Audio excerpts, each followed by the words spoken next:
Welcome to The Worst Album Ever Made, a show where I'm on the hunt to try to find out what is the worst album ever made.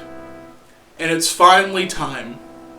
After years of trying, after spinning wheel after wheel after wheel after wheel after wheel after wheel after wheel after wheel of Waymes, we're here. We have landed on Limp Bizkit, Results May Vary. We finally reached this chapter I thought we never would be able to reach, and what perfect timing for the 8-year anniversary of this channel. Yeah! One of the reasons I wanted to review Results May Vary so bad is, one, it's a very critically panned album, but also Limp Bizkit has always had this presence in my mind. When I was a kid, I was fascinated by Limp Bizkit. They cursed all the time, they had an attitude. Fred Durst was a skateboarder. He was in one of my wrestling video games, and I wasn't allowed to listen to Limp Bizkit for obvious reasons. But when I finally got a suggestion to cover Limp Bizkit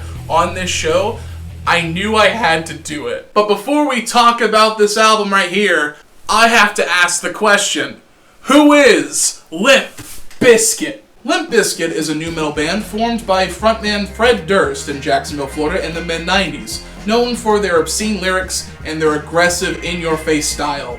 Limp Bizkit's main lineup features Fred Durst, Sam Rivers, John Otto, DJ Lethal, and the very talented face-painted freak, Wes Borland. As this specific lineup, they received massive success from their singles Nookie and Break Stuff from their album Significant Other, and even more success from their album Chocolate Starfish and the Hot Dog Flavored Water.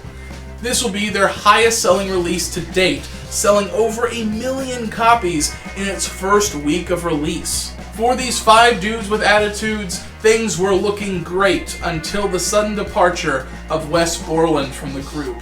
With Wes's departure from the group, this led to a nationwide contest for his replacement for the next album, with eventual winner being Mike Smith from the band Snot, who unfortunately barely contributed to the album, only being featured in 3 of the 18 tracks featured on this record. The album Results May Vary released on September 23, 2003 to critical ridicule, pulling scores like 0 out of 100, 10 out of 100, 20 out of 100, and 30 out of 100, and finally resting on a 33% on Metacritic. Alright, it's now time to talk about the first track of the many on this over an hour release. So let's go ahead and get started and talk about the very first track, and it's called Re-Entry.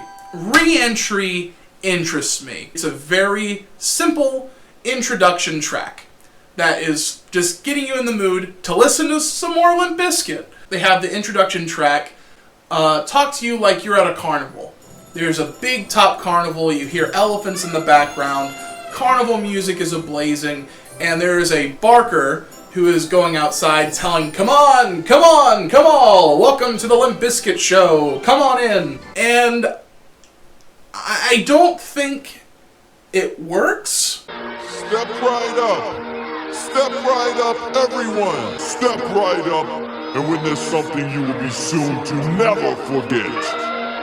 I don't know if I ever said this on the channel, but one of my favorite things on this earth, the thing that really gives me some good serotonin up here, is good theming. And Limp Bizkit had a perfect opportunity to have some good theming, and they just did not use it. This album has a theme, and that theme is medicine. In the inside sleeve, you have like a pill bottle, even has a Fight Club reference. The doctor who prescribed it to you was Tyler Durden. But it continues there, because the top of the CD art is the top of a pill. Bottle. And then you open the pill. Bottle. And then you have little Limp Bizkit pills in there. This is really cohesive theming, and they're not using it. Built for you by the man. What is it? This is gonna sound really stupid.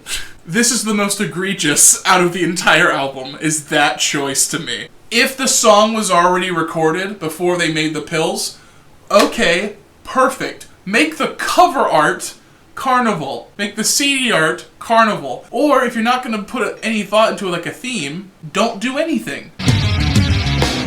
But Limp Bizkit is no stranger to introduction tracks. In fact, the last album they did, the really epically popular Chocolate Starfish and the Hot Dog Flavored Water, also had a introduction track, but this one wasn't called Re-Entry. This one was just called Intro. Wait. Oh wait, that's right. I'm reviewing 2 Limp Bizkit albums. I have listened to both Results May Vary and Chocolate Starfish 15 times to make this video. And now I'm going to give you my findings. You might be asking yourself, Garrett, why are you reviewing this record? This is considered one of Limp Bizkit's best albums. And yes, that's the reason. That's the reason why I'm reviewing it. In order to see if Results May Vary is truly as bad as people say it is, I'm going to compare it to their most successful record. When people think of Limp Bizkit, they think of Chocolate Starfish, and I want to know why that is. And yeah, let's go ahead and get into it. Intro. This is not a test. This is reality.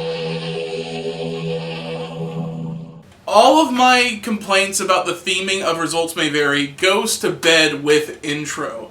You can see right here with Chocolate Starfish, you have some aliens on the front, and they're bathing in hot dogs, and they're holding up the chocolate starfishes. And the intro, while it does sound corny in a fun way, has a little bit of a funk techno beat to it that's kind of tongue-in-cheek.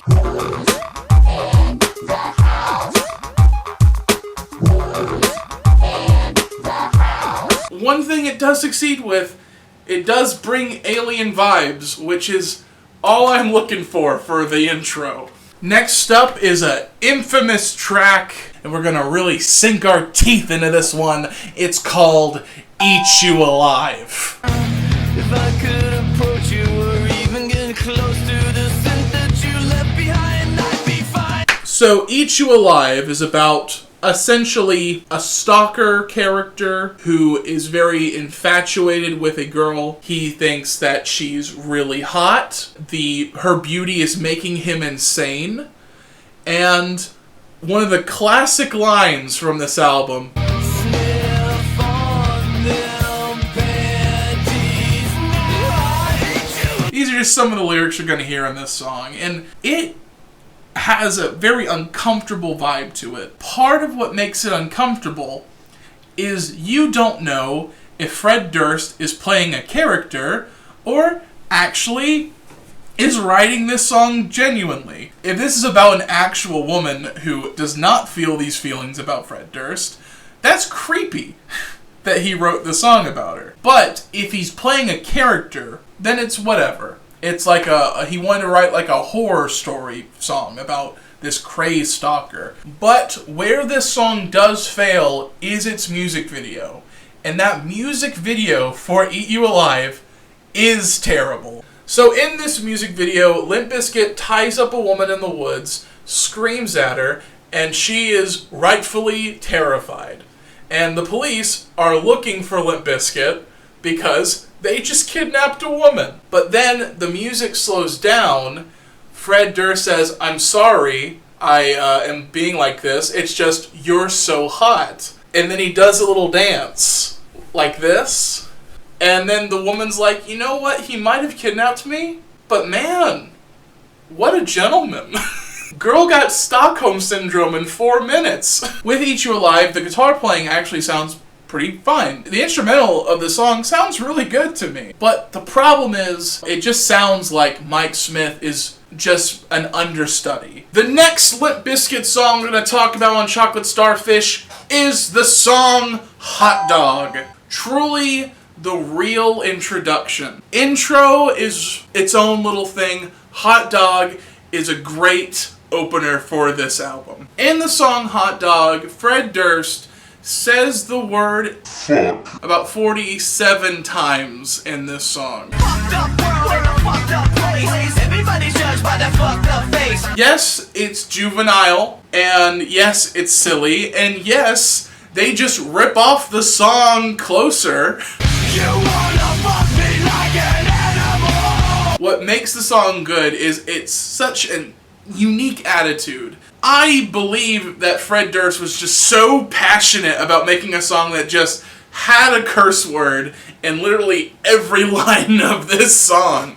It's so funny. Not saying cursing is funny by itself, but there's just something about Limp Bizkit just doing that, and it's so funny. I'm sorry to Mike Smith, but Wes Borland is a lot better. Wes Borland isn't copying anybody. Wes Borland is just making a song he would make, while Mike Smith is making a song that's trying to be how Wes Borland would do it.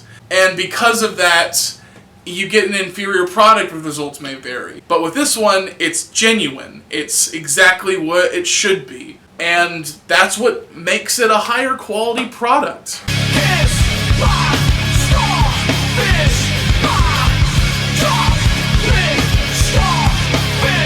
Like, when you listen to Hot Dog, it has the vibe of Limp Bizkit, and you are just hanging out, and they just did this just to make you laugh. And it works. It works. It's an inside joke kind of song, but you are in the joke with them.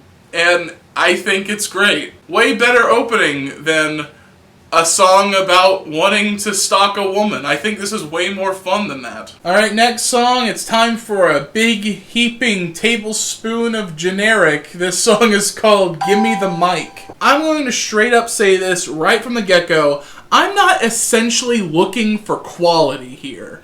I'm looking for passion. I want to believe what they're saying. I don't want them to feel like they're walking through the motions, just releasing something to release something.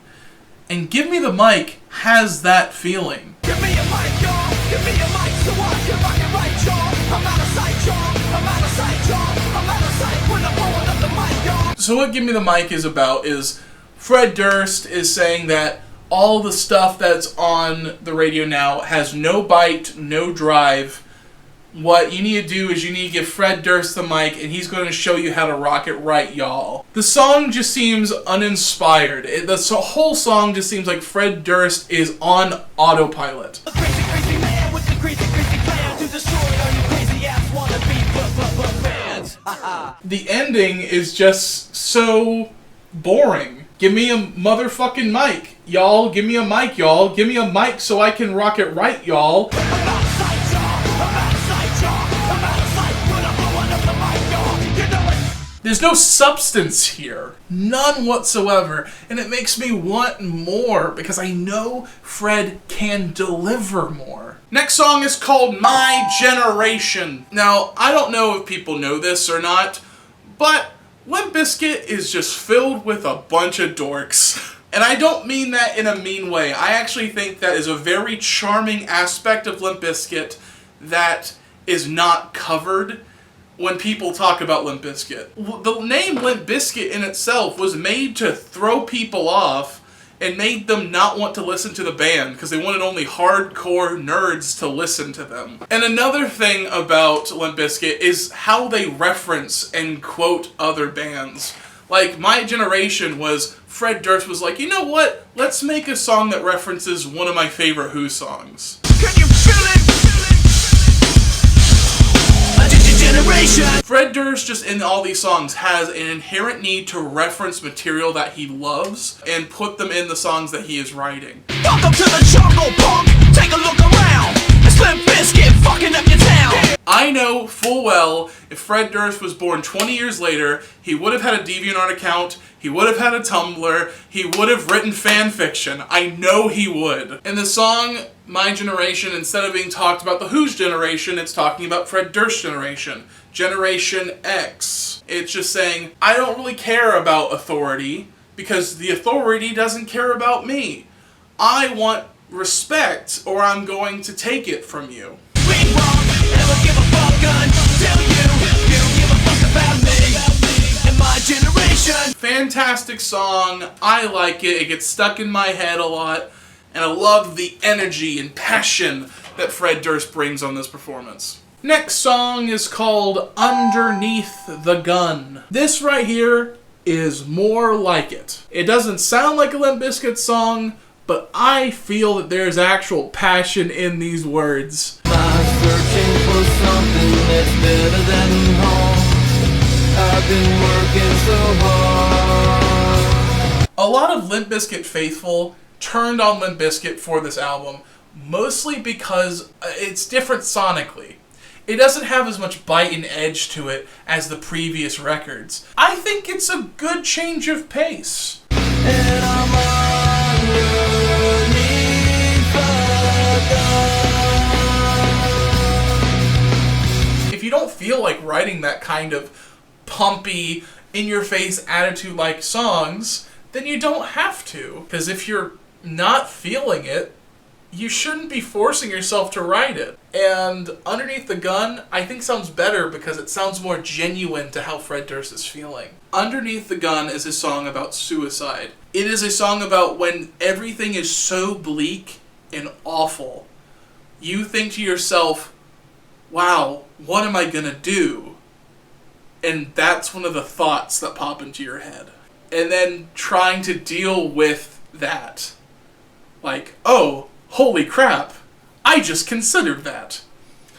That's what the song's about. There is a website called Bad Music Wiki, and one of the things it criticized this album for is talking about suicide. I'm in the camp that you can talk about suicide as long as you're being nice about it, as long as you're not being Hello Kitty Suicide Club and just bringing up suicide to offend people.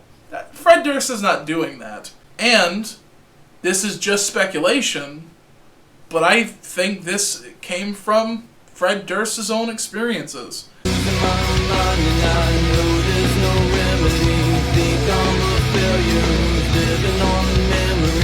Sometimes the song can be a little meandering, but there are some really good moments in there. Like the bridge at the end. You're right! How does it feel to be right? Knowing that I was wrong, nothing is right when you're wrong. You know what? This is not that bad at all. This is a pretty decent song to me. Coming up next is Full Nelson. Don't even know me and still you're talking shit about me. Fred Durst is a man who gets made fun of all the time in mainstream media. Because the mainstream media did not like that Fred Durst and his merry men got successful in the mainstream circus. And he is upset with how many people hate his guts for basically no reason. It would really suck to be Fred Durst in the late 90s. You'd be ridiculed all the time. And this song is Fred Durst venting his frustration. And the only way he knows how to do it, screaming and saying he wants to beat the crap out of you. Get knocked the fuck out! Cause your mouth's writing checks and your ass can't cash! But one thing I do need to bring up is a poor word choice that he made where he compares the verbal abuse that he gets from other people, that to the sexual abuse of rape. I don't think that's on the same level. How pathetic are people who verbally rape us with talking. I'm not saying cancel Fred Durst because of a poor word choice he did back in the year 2000. I'm just bringing it up to keep y'all aware of, hey, this isn't a perfect song. That was a pretty bad word choice. It was just not necessary. Okay, next up, Down Another Day. Down Another Day is, this one is boring to me. I think this one is quite a slog. It's not the strongest, it's really slow, and the concept is not as interesting to me. The song is about Fred Durst and how he can never seem to keep a relationship, and it seems like every year a relationship comes and goes like the seasons. Feel the cold coming round the bend. Everything's gonna change again. Towards the end of the song, you do have some fun layering happening in it, but other than that, it's kind of forgettable. The whole song doesn't really have a real crescendo to it. It's lacking a lot of energy in the performance and in the music. This is another one where I personally would have just kept it off the album. Now, I don't have like a list of my like top 100 songs of all time, but this next song would be on that list. The song's called My Way.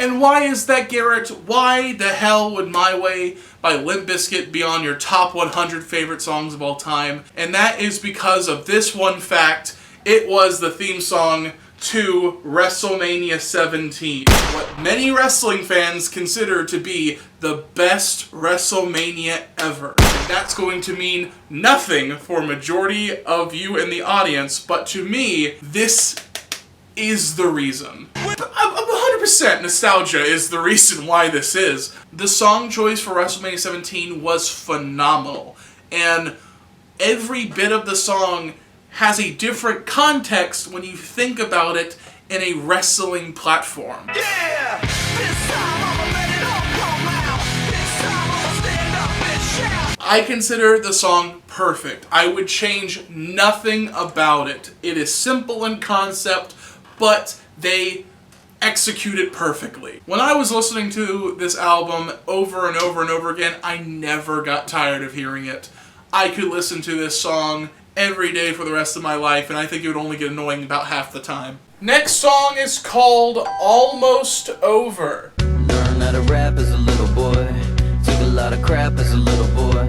Always had to fight back as a little boy. Always under attack as a little boy. Oh my god! This is not finished. Never got good grades as a little boy. I was locked in a cage as a little boy. Still I never was afraid as a little boy. Knowing how many tracks that were cut from this, I just wonder, why did he think that this is the one to go with? Why did Fred go like, yes, the one where I repeat the phrase little boy and older man every single line is the one I need to go with? Like, I get the concept. This is how I was when I was a child. This is how I was as a man. This is how I felt back in the day. This is how I feel right now. But if you're gonna do that, don't repeat the same word after every single line. Felt a lot of pain as an older man. I established my name as an older man. People piss on my game as an older man. Ain't nothing gonna change as an older man. It bothers me that it is in the state it is. It could have been a decent song, but no one just took this time to just be like, hey Fred, maybe we should do another take on the lyrics. Who that is, what it say? Who that is, what it say? Who that is, what it say? You need someone to tell Fred no. And you need someone to tell Fred, hey, Fred, let's do that again. Because this isn't working. Fun fact for all the music fans out there, did you know that Limp Bizkit is the only band to get the title WWE's favorite band? WWE was so happy that they got to use My Way in WrestleMania X7, they decided to bring back Limp Bizkit for WrestleMania 19 a couple years later.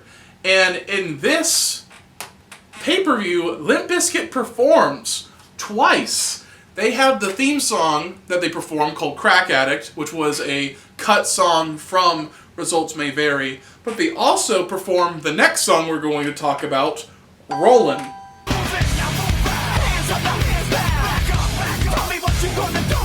And another wrestling connection here, Roland used to be the theme song to The Undertaker. Yes, that Undertaker was sung to the ring by Fred Durst. That is hilarious to me.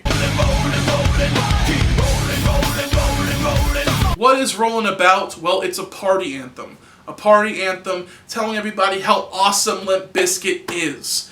And it has a catchy chorus, and it just has such a triumphant feel of victory behind it. Limp Bizkit's riding high. This is basically a victory lap celebrating the rise and the success of Limp Bizkit. And unlike songs you're going to hear in Results May Vary, I believe them. I believe the passion behind their words. They're excited to share how excited they are towards you, and I'm here for it. Now, I don't think it's as good as Full Nelson or My Way or even Hot Dog, but I can admit that it is a fun song, and I'm happy for Limp Bizkit for being so happy. The next song was the official theme song to Survivor Series 2003, and that song is called Build a Bridge. Sorry, that's the gun that goes off every time I make a wrestling reference. I think Build a Bridge sounds perfectly fine. This song features also on guitar.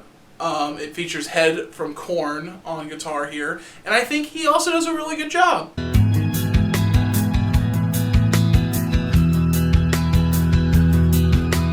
Fred Durst is a devout Christian man, and I believe this is a devout Christian song. Every single memory you have is a stone that's trying to build a bridge that will take you to the other side into the kingdom of heaven, and when you've reached the kingdom of heaven, the bridge will fall apart and get destroyed.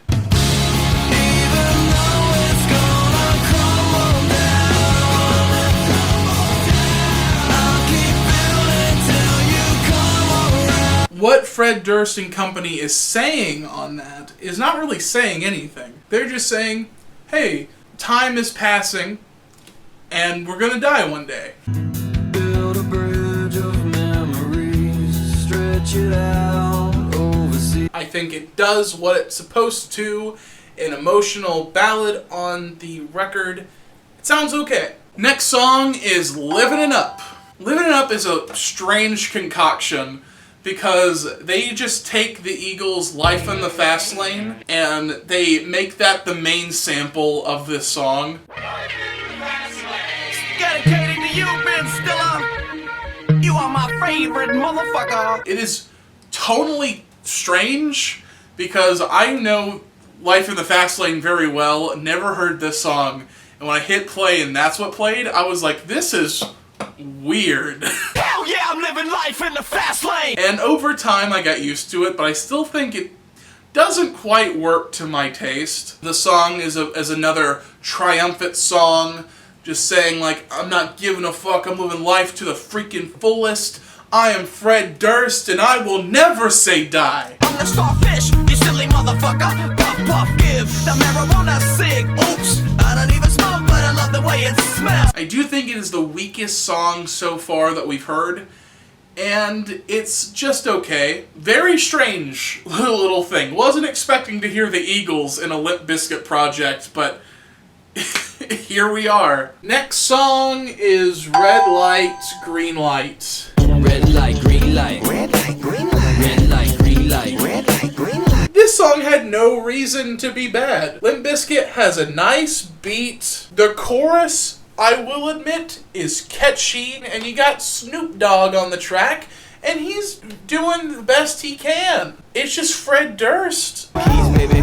Put your mind at ease, baby. Go player, lay in the cheese, baby. He didn't put any thought into his performance. He didn't put any thought into the verses at all. If Fred Durst wrote 2 good verses, this song would have been passable, and I would have been like, you know what? This was a highlight on the album. These, baby, but I came to please, baby. Fred Durst should not be repeating words every single line. He says the word baby so many times in this song. In fact, 1 second, I'm gonna count them. Baby, your fellas mad at me, baby. Oh well, enemies, baby. 58 times. Again, just small changes could have made these songs good. And that's what makes it kind of more infuriating, that no one said anything. Next song is called The One. Inside of you, inside of me, 'cause this could be the one.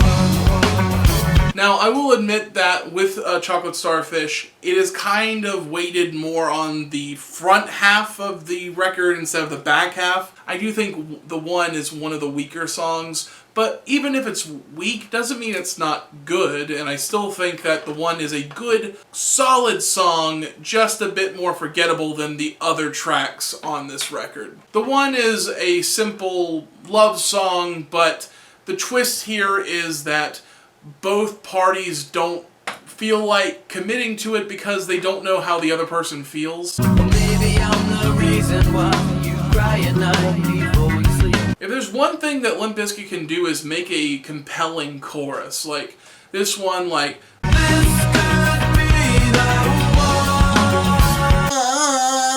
just those really like those power choruses is something that they're really good at. But the verses though are not as strong as the chorus in this one. This next song I think is really good. It's one of the best songs off the album, and it's a bonus track on the CD, but a full-fledged track on the Spotify release. That song is called Take It Home.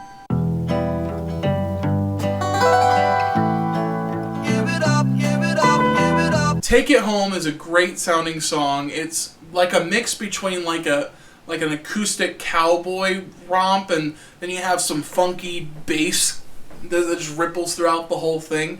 It's a great sound that I wish they leaned more into. It's so cool. Nothing else sounds like it, and I think it sounds awesome. Nobody knows the way the candle burns, and I've learned to play both ends. And what I also like on this song, it is Fred Durst just being himself, and I don't believe any word of what he was saying in Red Light, Green Light. I don't think he's a big ladies man, and he's trying to be in that song. And this one, it's him being open and honest about his feelings in a more laid back and different sounding song, and I am all here for it. I wish it was longer. Next up is the song Get Your Groove On. Never have I ever had a moment on this show that shows off the power of physical media. Yes. Millennium shit. You can't listen to Get Your Groove On Spotify. The version you get on Spotify, it's not the version on the album, because there was a copyright dispute and Limp Bizkit lost the rights to use the song. Get Your Groove On is a song that I've been listening to all wrong this whole time, and I'm kind of annoyed by that. Limp Bizkit. X to the Z. Yeah. And it's the version I know, and it's the version I think of when I'm thinking about this song, because I've been listening to it for like 15 times now. This is the reason why we need to keep physical media alive, people, because if anyone has control over your music, like Spotify, they can do whatever the freak they want to it, and that's just going to become the new version. People eventually are going to forget that the original even existed. Single second I'm alive, I'm a man. Laser beam mic checks, communicating through the genelect. High tech, keep you on the run now. The feature of Exhibit on here, I think Exhibit does a great job. And Fred Durst, he does a good job. I really like the song, but I'm so used to the remix now, and I wish I wasn't. I wish I wasn't exposed to a remix before I heard the original. My God! Here's a song that's a real head scratcher. This song is called The Only One. I think this is a pretty good song, all things considered. I think the sound is good, it's dynamic, but the theme is very interesting. It's basically Fred Durst advocating for celibacy. Hold up, you're moving too fast. I'm up for something that lasts. So, yeah. So, Eat You Alive, complete tonal opposite of this song here, which makes me think that Eat You Alive is the song that Fred Durst is playing more of a character, and The Only One is Fred Durst the person. And he's like, listen, I don't want to have sex on the first date. Let's wait. I want to make sure you're the right one for me, which is good advice. I ain't looking to screw till the vibe's right. For someone who did it all for the nookie, he is being very conservative here. I mean, if you're down with celibacy, okay. If you're not down with celibacy, okay too. You can do whatever the freak you want, and I just praise Fred Durst for being true to his heart, if this is the way he's actually going. The next song is Take a Look Around. Limp Bizkit's popularity knows no bound, because when they finally went and made a new Mission Impossible movie, Mission Impossible 2, they called Limp Bizkit to provide the theme song for it.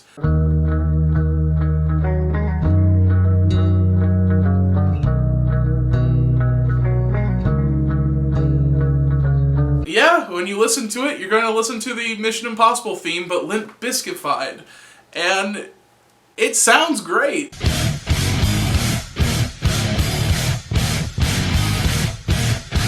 And also what I love is they could have just made an instrumental song and it would have been really appropriate for the movie. Instead, Fred Durst was like, well, if I'm getting this stage, I'm going to make sure I address all the haters and I'm going to make them drink that haterade. I know why you wanna hate me, 'cause hate is all the world has even seen lately. But yeah, I think the song is good. I love the energy, as I said before. And just the fact that this is all tied to Mission Impossible 2 is very funny. Next song is called Let Me Down. I'm excited now. What else is going to be behind the next corner?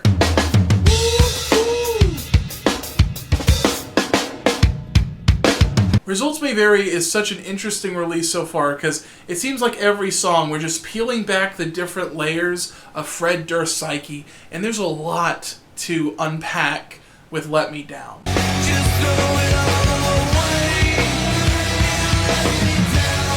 Like everybody said. This song is all about how Fred Durst is just so fed up with people just not being there for him, whether this be women or, in my headcanon, this also has to do with Wes. And this whole song is just trying to get those feelings out. I think this is another song that would have benefited from like another draft, because there's some lyrics I just think are kind of cheesy or corny. Rumors are tumors of the sick and mainly useless. Or the first lyric is, heartbreak is a headache, like a toothache or an earthquake. Just let me know all I miss when I'm gone. While the verses are kind of weak on this song, I think it makes up for it with the pre-chorus and the chorus having a really good, solid sound to it. And I can feel the frustration that Fred Durst has, but he's not really screaming, he's singing, which I actually kind of prefer. If he was screaming like how he was in previous records, it would have came off a little hammy. The next Limp song is It'll Be Okay. What to do? My life is through. Just wanna kill myself for you. One thing that Chocolate Starfish does better than Results May Vary is I do think the lyrics are way stronger in this one. Like they had more time to cook. It'll Be Okay is a song that actually would fit into the vibe of Results May Vary. It's kind of like Down Another Day, where it's about a relationship ending, but this one is about an abusive relationship. And I think with the abusive relationship angle and the fact that Fred feels like he needs to get out of a relationship because he doesn't feel wanted in this relationship, like he is being played as a fool, as a pawn for this woman, and that he needs to get out, I think is a stronger thing than just seasons come, seasons go, and I'm sick of the relationships ending in this crazy cycle. You're fucking up my whole life. Yeah, fucking up my whole life. It's a slow song at first, but then it takes you somewhere. Like, the song picks up the pace, it crescendos, and the ending is really powerful because he's out of this relationship and he is telling the world, I'm going to a better place, it will be okay, I'm no longer going to kill myself for this other person. I think the whole song overall was executed very well, and I think for a Limp Bizkit song, it's really good. Oh my god, next song is Lonely World. Another day, another night inside a lonely world. Another game, another fight inside a lonely world. Lonely World is Fred Durst reminiscing about how much he did not like high school.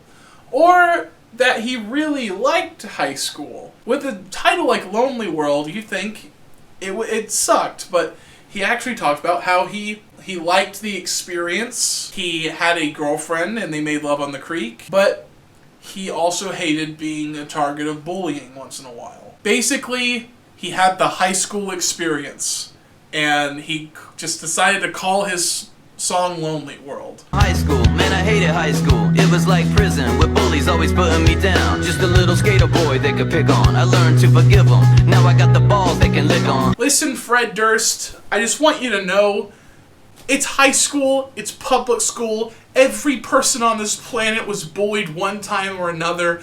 You're not special. I'm sorry. You're not. I don't care that you're a millionaire. In this one aspect, you're not special. Think of something else to talk about. Sneaking out when my mom was asleep, with my gothic girlfriend making love in the creek. I'm glad you were able to have sex with a goth girl. That's really awesome. Why is the song here? I'm just sorry, but school songs need to have more substance than just school it sucks to go to. Next song is Boiler. Okay, you can stop falling, Vinyl. Foot down, foot down. I have to come and meet somebody like you. Boiler is one of Limp Bizkit's magnum opuses. It is a wonderfully energetic song, and it takes you on a 7-minute journey. And that journey is trying to tell everyone about how Fred Durst left an abusive relationship. And with My Way, It'll Be Okay, and Boiler, this sets the stage that Fred Durst was in yet another terrible relationship, enough that can fuel all of this relationship hate. You're so pathetic, but now I get it.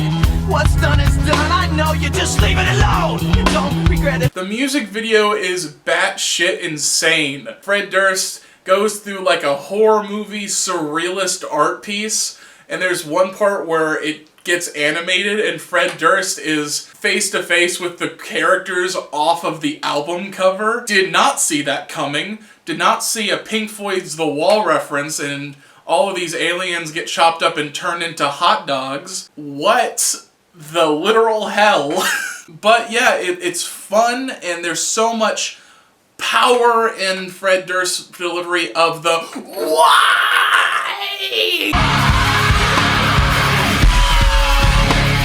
I don't think the song necessarily needed to be 7 minutes, and I think the chorus could have been stronger, but Boiler is a great song, and it is good as a nice little closer. We're not at the end of the album yet.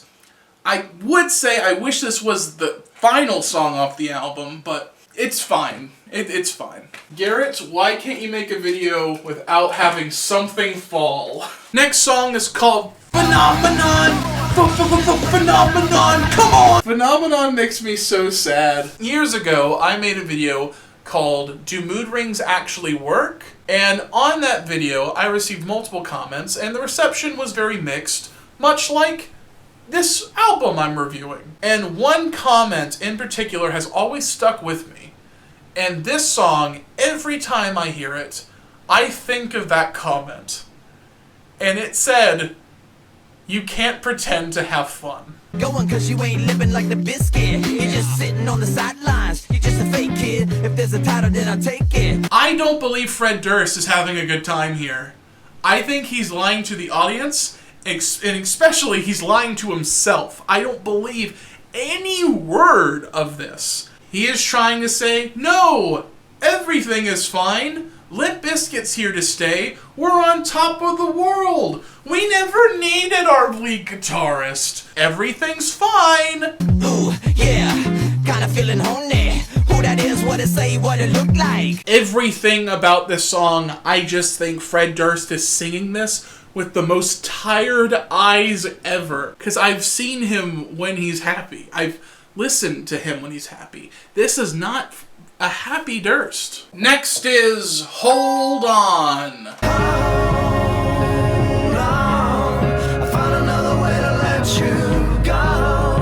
Hold On is a very slow, melancholic song that actually would fit right at home with Results May Vary. And like Results May Vary, there is a guest instrumentalist, and that is Scott Weiland from Stone Temple Pilots. Also goes into the same well of relationship trouble, and this time is Fred Durst talking about how he pushed another woman away, and this time it's because he's trying to have a relationship and he's scaring her off.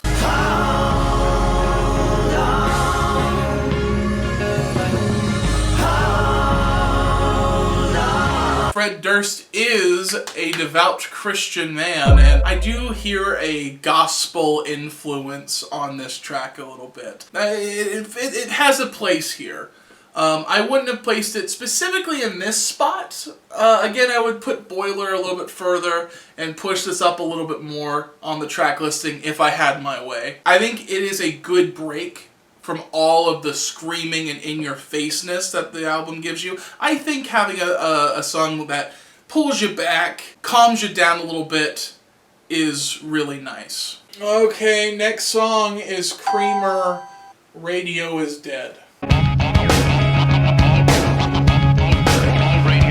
This song gives me the same exact problems of Phenomenon. Nothing is being said here. I see you got yourself a cell phone. I got a number you can dial some. Pick it 911. Tell them stop at Health's house on the way, kid. Pick up some playlists, but only if they're naked. The people on the radio these days, they're not down like the Biscuit. They're not being authentic. They're not being real like us, while they themselves are being as fake as they've ever been. I got the 21s rubbing on my Benz, and I got girlies in the backseat rubbing on my friends' hand. In the song, it's filled with humble brags, like, yeah, that's right, I hang out with Hugh Hefner in the Playboy Mansion. And that adds to your argument, how? But then, like, the chorus just confuses me even more, because the whole song is saying, like, take me back to yesterday, rolling dice and getting laid, which completely undermines songs like The Only One, because the whole song is like,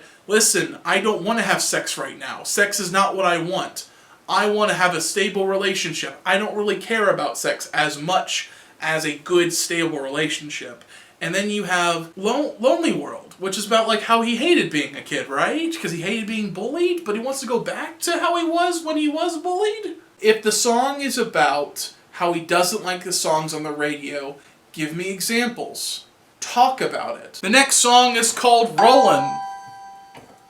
Again, specifically urban assault vehicle version of Roland.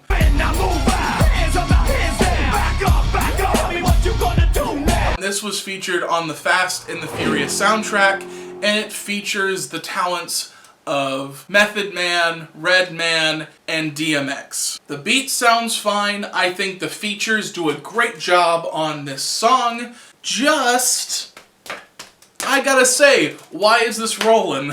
I mean, I get it. Rollin' was a very popular single. It's based off Cars. Fast and the Furious is a car movie. There's a lot of synergy here, and I think that makes sense. Rollin', rollin', rollin', rollin'. Keep rollin', rollin', rollin', rollin'.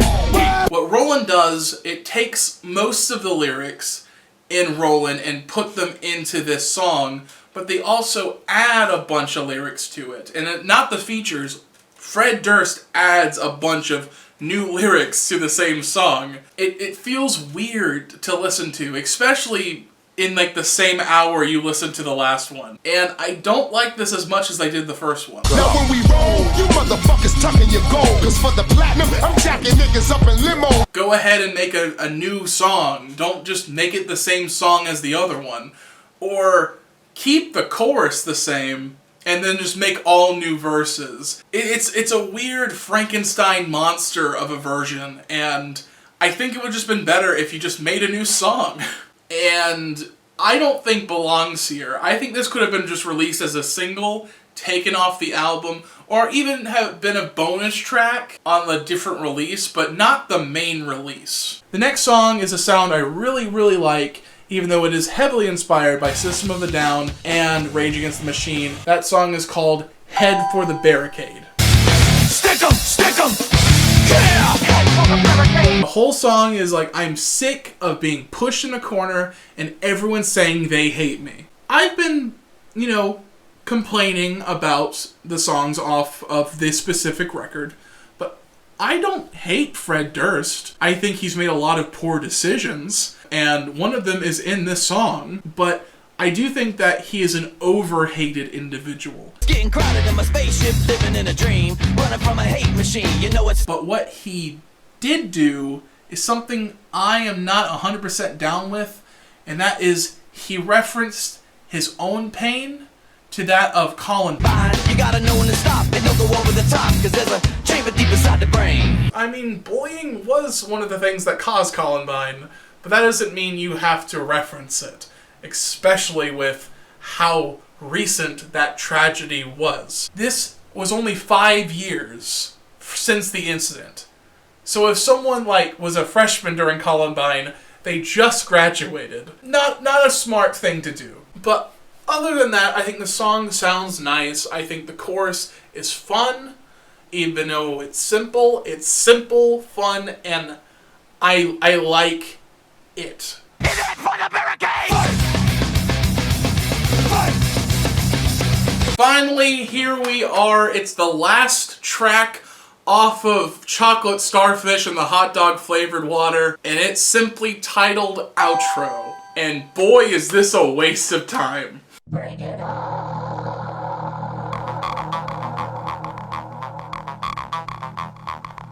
So what outro does is it starts off as a parallel to intro, and it's that little ditty of those aliens saying, "Mission accomplished, take me back to my home planet, okay I will," and then that little techno beat from the beginning fades out, and then you have a weird skit with Ben Stiller. Can't mess with Limp Bizkit because we get it on every day and every night. So back it up, you know what I'm saying? Why, you don't like Limp Bizkit? What? No, I think Limp Bizkit is great, man. What do you like about us? I like that you're so fucking out there with your message. Shut the fuck up, man. Watch out, Mom. Big bad rock star. An answering machine with Rob Dyrdek in it. What's up, friends? Rob. Just trying to catch up with you. Had to go to the X Games and shit. Then it features the lead singer of Third Eye Blind. Steven, where you at? Guess. Where you at? I don't want to go to London.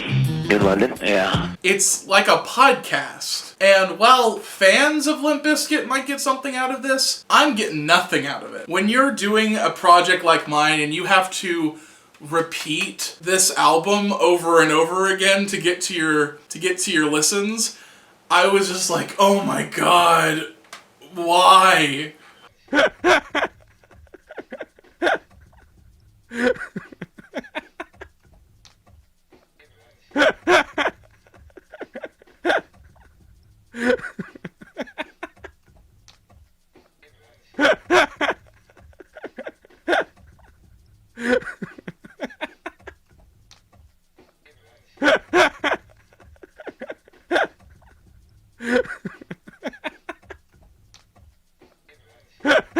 How does Chocolate Starfish and the Hot Dog Flavored Water end?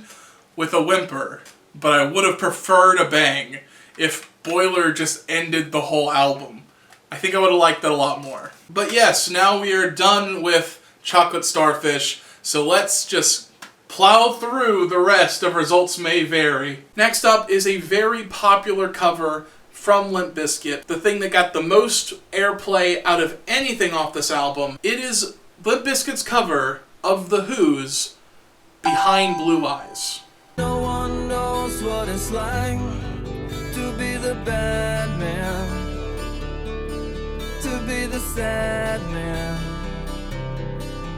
behind blue eyes. Fred Durst, as we already established earlier in this video, is a fan of The Who, and he thought he would honor The Who by doing his own rendition of their famous song, Behind Blue Eyes. And out of all the songs, why Behind Blue Eyes? It's like when Disturbed did The Sound of Silence. It was just kind of an odd pairing there. I do think there's some extra little oomph to it, the fact that Fred Durst is singing it. Behind Blue Eyes is a song about someone who is hated.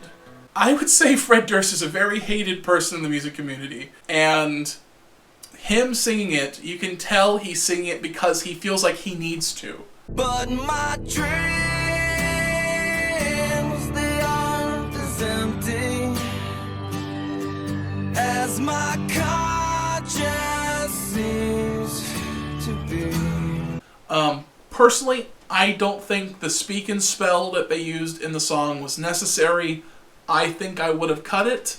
But other than that, it's a fine cover. I do think it has a place. It can exist. It's fine. I prefer the Who version, but this is a version that can exist alongside of it. After Behind Blue Eyes is over, we are treated with another bonus track. This one is All That Easy.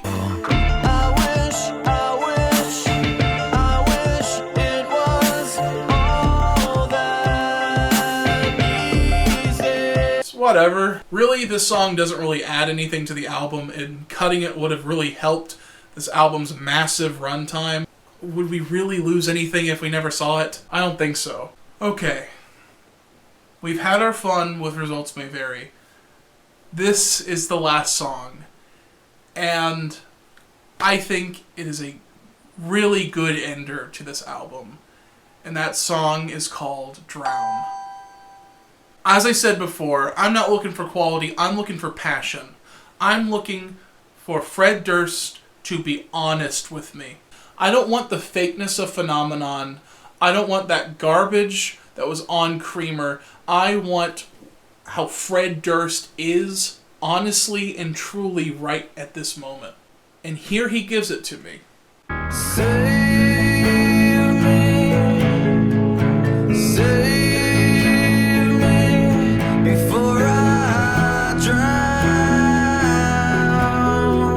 It was hinted at in other songs that Fred Durst wasn't doing okay.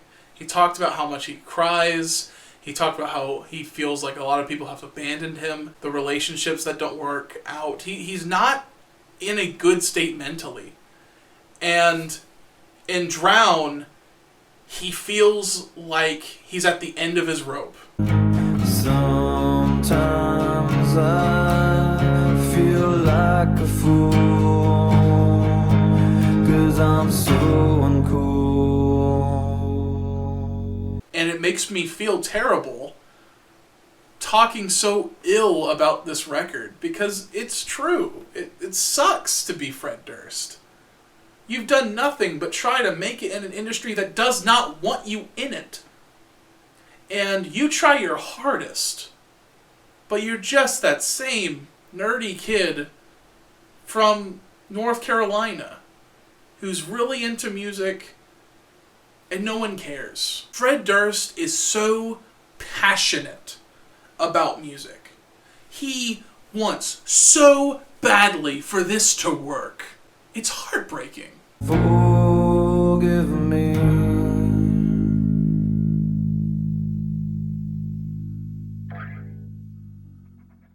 I think it's really good, especially for Fred Durst. So, if you have a recommendation for this whole thing, it would be Drown. This is the song you should listen to. So, here we are once again, everyone, at the Board of Shame, and in my hand is a copy of Limp Bizkit's Results May Vary. It's time to ask the question, does Results May Vary belong on the Board of Shame? No, I don't think it does. Now, while I think there is some significant room for improvement here, it's not all bad. I think Drown, Underneath the Gun are pulling back the curtain a little bit on how Fred Durst is feeling, and I think those are huge highlights on the album. The title rings true. The results will vary.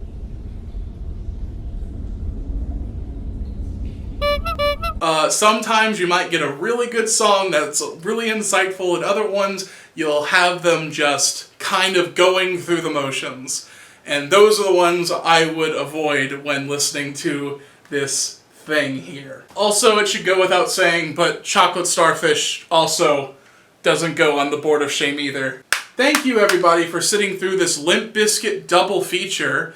I hope this was something that was enjoyable in the slightest. Thank you for 8 years of Cactus Malpractice. hopefully 8 more years to come. There's lots of music out there, everybody, and we haven't even scratched the surface of bad, so keep those suggestions coming. You can suggest an album down below like these people did, or if you want to have a more guaranteed spot, you can always subscribe to the Patreon and put your suggestion on the Wheel of Wame. Anyway, that's the video, everybody. Hope you enjoyed it, and if you didn't, bye.